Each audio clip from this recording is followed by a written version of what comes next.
In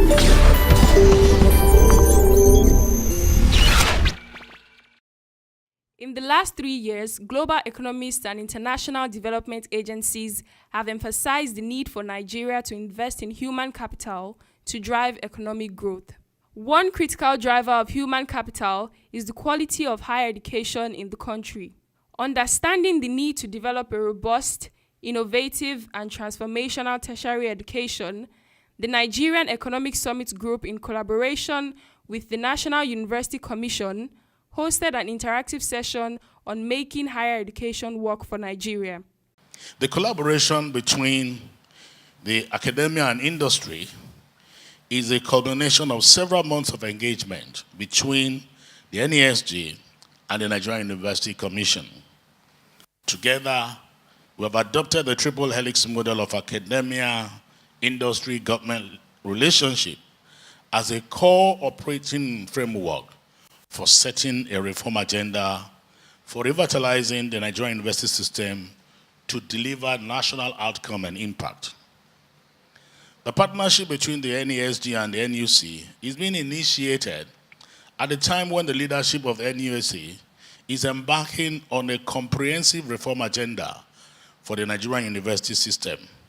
And thus, it creates an ample opportunity for the private sector to contribute to the reform and also develop a mechanism to facilitate ongoing dialogue and sustain collaboration between academia and industry, with a view to aligning perspectives and engage with government for a unified position.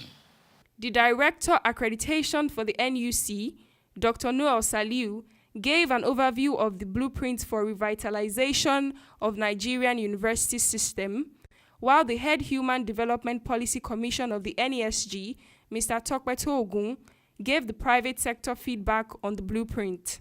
The first one states that by the year 2023, access to university education should have increased by a factor of 20% and over the 2018 figures. By 2018, the curriculum of universities should be rated among the best 3 in Africa in terms of its relevance to producing nationally and regionally relevant graduates who are high-level human resources for delivering on Africa's Vision 2063 and addressing global SDGs. The third one is that by 2023, at least 30% of the facilities for teaching, learning, and research should have been upgraded to meet international standards and maintained thereafter. And then the fourth strategic goal is that by 2023, the gap in the number of teachers needed in the Nigerian university system and those in post should have been reduced from 30% to 20%. It also states that by 2023, the quality of graduates from Nigerian universities should be improved by at least 20%, as captured in feedback from employers and users of products of the system. 6, by 2023, scholars in Nigerian universities should be among the top 3 in productivity as measured by national and global productivity standards and reflected in relevance to solving Nigeria's socio-economic challenges.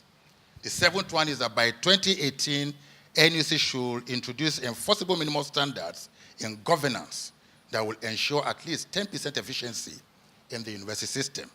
And by 2018, the incidence of academic corruption in Nigerian universities should have been reduced by at least 10% and remain on the decline up to 2025 and beyond.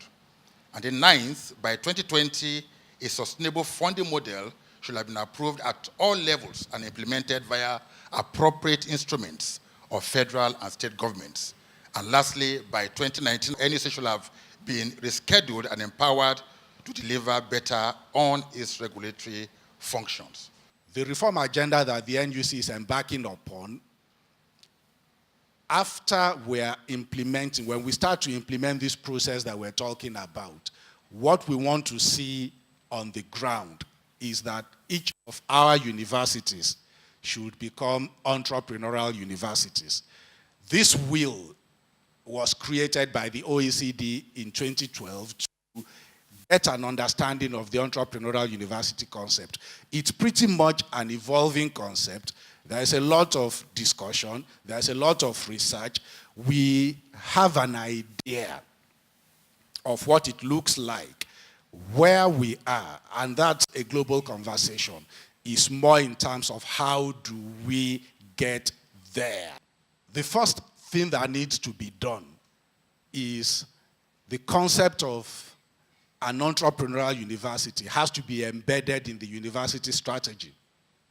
It has to be part of the planning, and for something to be embedded in the university strategy, that means that a senior level operative, preferably a deputy vice chancellor, is tasked with that responsibility, and that person, it becomes part of the key result areas of measuring what that person does, and that person is also prepared to lead that proposition. The reason we are preparing manpower is so that they can go out into the space and actually work. And the current situation where it still takes another year after graduation for us to prepare them to be fit for purpose, we want to get that done while they are still in universities. When we do that, then the faculty are in a position to begin to develop what we call entrepreneurial students. Not everybody is going to be an entrepreneur in the traditional sense of starting a business, but our economy requires problem solvers. Problem solving is at the heart of entrepreneurship. So we need to create a movement. How can we work with the university system to explore innovative resourcing opportunities, options, and reforms? That's a critical area that we should work on together. We have an economy that is rapidly deindustrializing, and the key to reindustrializing our economy lies in what we do between academia and industry. We are advocates that each of our universities should have technology parks, agro-processing parks, industrial parks attached to them. Because in those places, you have SMEs that are going to be making things, that are manufacturing. And imagine rural areas that has a university. Imagine having those parks there. You immediately create local economies that benefit the university and that ensures that it is in a position to impact that society and provide training and research opportunities to the SMEs and other businesses that are operating there. 70% of most economies globally rely on the SME sector. However, 70 to 80% of SMEs in Nigeria die within 5 years. That's a research focus. How can we strengthen this collaboration to ensure that we support SMEs and reduce the rate of attrition there and get more businesses to survive, to grow, and to provide employment for more of our people? How can we reposition the university system so that we develop an entrepreneurial university culture that is more attuned to the demand side of industry and our development priorities as a nation? The event was attended by eminent Nigerians, renowned scholars, and industry leaders. It featured panel sessions that discussed the future of education in 2050 and the role of university, industry, government nexus, and demand-led tertiary education from learning to employment. The CEO of NESG, Mr. Laoye Jayola, and other key stakeholders speak further on the event and the roadmap to a sustainable tertiary education system in Nigeria. You recall that at the last NESG summit, we signed this MOU between the NESG coordinating the industry and the academia. If you recognize that we've been talking a lot with policy, government, and if you look at the triple helix model, we need academia, we need industry, and we need government for policy. And so we approach the NUC and then discuss the need for us to work together. There have been many challenges around employability of people that comes out. And so the whole intention is that how does industry and academia together design curriculum that is fit for purpose? How do we together look at where are we going as a nation, long-term plan, what kind of economy do we envisage, what kind of workforce do we require, and how do we prepare the workforce, not only for now, but the future. So it's a collaboration that we intend to pursue vigorously, and I'm glad that even the academia and government are excited about it. You know that for us at NESG, when we start partnership, we don't sleep. I mean, we've run with government for the last 25 years, and this is what we want to do, bring academia into the policy space. So you have industry, government, and academia all talking together. For long, there hasn't been that platform to collaborate. As private sector, we've been engaging with government, academia has been engaging with government. This model has been on for more than 20 years, and we've seen that it's something we need to adopt because there are critical issues in the economy, there are gaps that we need research backing, we need a culture of innovation to address those problems.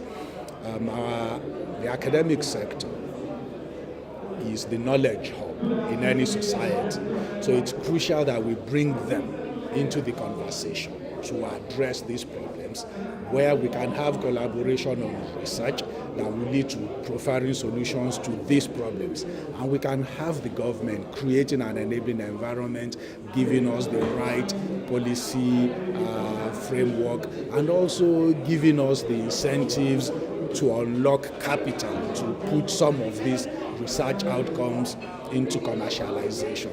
And that's why we felt it was important to engage with academia. And pleasantly, we found soulmates in the NUC when we engaged with them. So it was a very interesting conversation that we've been having, and this is the culmination of that conversation. It is also the beginning of deepening that engagement and creating formal platforms for us to sustain that engagement.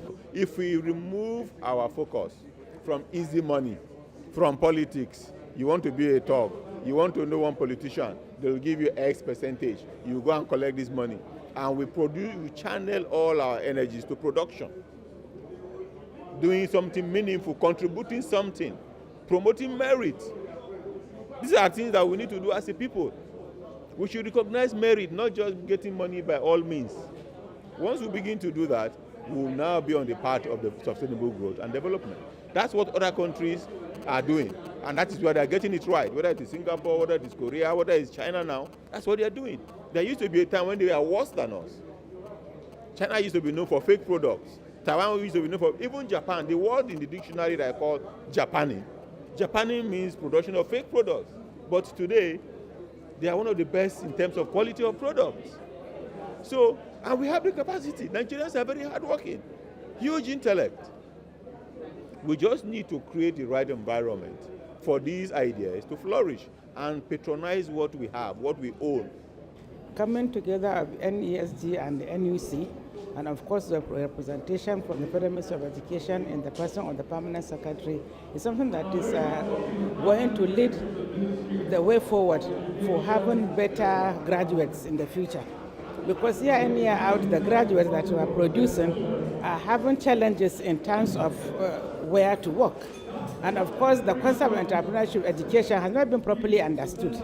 But by coming together of these teams to iron out ways and means of how we can have our graduates to be relevant to the society, to be relevant to the economy, I believe it will go a long way in enhancing the development of Nigeria as a nation. The maiden NESG and NUC Stakeholder Forum on Revitalization of the Nigerian University System is apt and a welcome development. It is expected that at the end of the 2-day retreat in Lagos, stakeholders will chart a pathway for a university system that will be instrumental to a productive Nigerian economy, boosting its competitiveness and improving the quality of human capital from Africa's most populous nation.